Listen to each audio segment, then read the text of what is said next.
Doctors across the nation and here in the Valley are on the lookout for cases of a COVID-19 related illness that has been affecting children. As News 3's Gabby Hart reports, the CDC issued an advisory and health officials are working to learn of any potential cases in the Valley. Well, since the pandemic started, people have been under the impression that COVID-19 had little to no impact on children.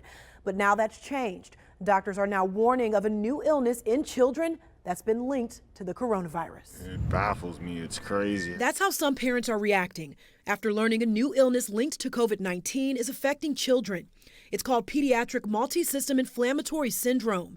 Cases are being reported around the world and in several states here in the U.S. We're actively trying to identify whether we've had any cases here. Dr. Whit Crawshire with the Southern Nevada Health District says so far there are no confirmed cases in Clark County, but they're working with pediatricians to track down any potential cases. So what exactly is this new syndrome and how is it connected to the coronavirus? One of the hypotheses is that it's not the virus itself that's causing these symptoms, it's the body's immune response to the virus. The syndrome apparently causes the child's immune system to go into overdrive and negatively impact the body. Dr. Witt says it's not passed person to person, and the CDC is reporting most children with the illness either had or were around someone with COVID-19. Thankfully, even though this is something we're becoming aware of, it does still seem pretty rare. While the illness may be rare, the symptoms are serious. Fever, vomiting, abdominal pain, rashes, and bloodshot eyes, just to name a few. The CDC says it could be fatal, but they also say most children diagnosed have recovered. I don't want parents to add this to their list of things to worry about. Dr. Witt says parents shouldn't panic. They should just monitor their children for any symptoms and continue to practice good hygiene. It's something parents like Rashad Waters are taking seriously. Sanitize, washing everything, you know. And if you think your child has any of the symptoms related to this new syndrome, the health district says that you should call your child's doctor immediately. Nevada leaders firing back tonight to a tweet from the president threatening to cut off federal funding to Nevada over the switch to mail-in ballots for the primary next month that we've been telling you about. It's the latest skirmish over the practice of mail-in elections set up in the name of safety during this pandemic. And Jeff Gillen has more on that tonight. Good evening, Jeff. That's right, Jim. Good evening to you. There is no shortage of reaction to this today from official Nevada. Nevada's June election will mostly be done by mail, done to keep you safe from COVID-19.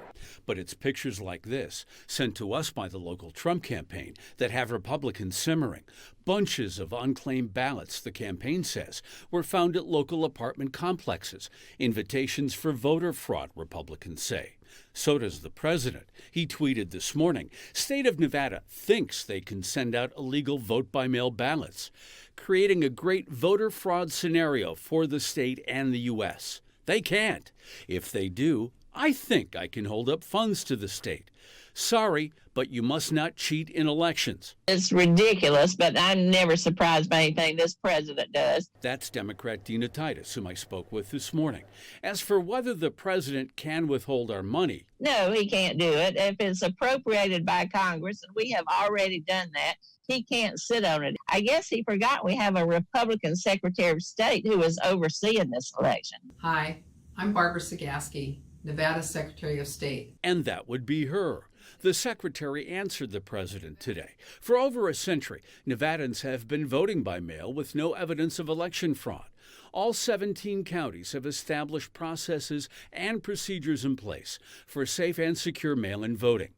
Today, the Republican National Committee jumped in, asking Nevada's Democratic Attorney General to investigate how elections are happening in Clark County, the state's largest. Democrats got the county to mail ballots to inactive voters, people who may have moved, and hence ballots Republicans say are now laying around.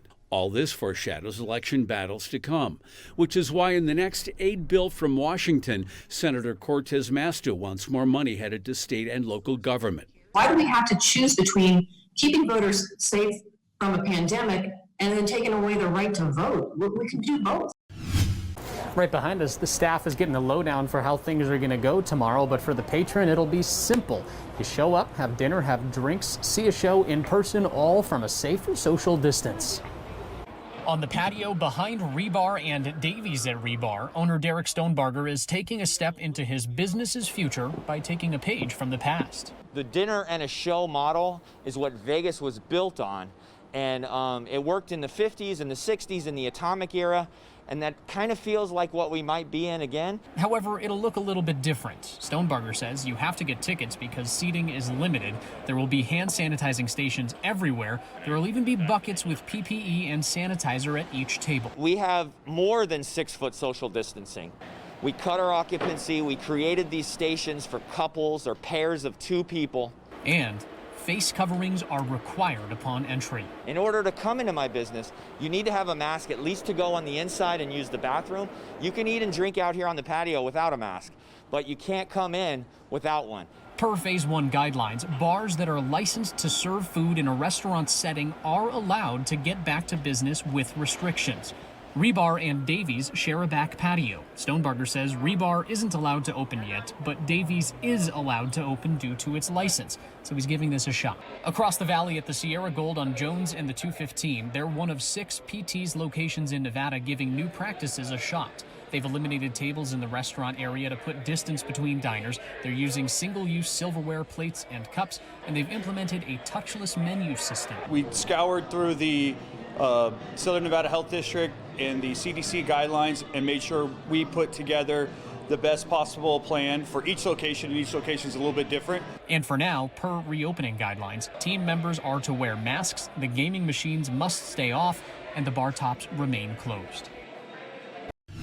Yeah, Jim, from 8 a.m. until 6 p.m., they're expecting at least 1,000 employees with MGM Boyd Gaming Properties and others to come right here. They're going to be getting a test. It's only appointment only, however, so it is not available to the public, and they will also be getting those results within 48 hours.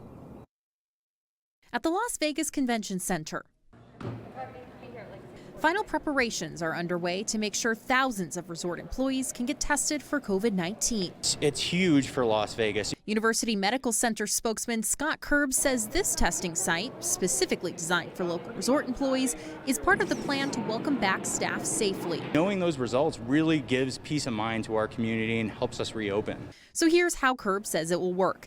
Employees with an appointment will walk through these doors. On the way, a scanner will allow medical staff to check temperatures and isolate anyone with a possible fever. Employees will check in. Their oral swab results administered by staff of the Culinary Health Fund and UMC inside these private booths. Once the results are in, Kerb says those who test positive will be contacted by the health district and directed to self-quarantine for 2 weeks. Those testing negative will go back to work. Testing for this facility will continue for at least a month. The plan right now is to continue for 30 days. What we're going to do is, in the next few weeks, we'll reassess and see if any other additional dates are needed.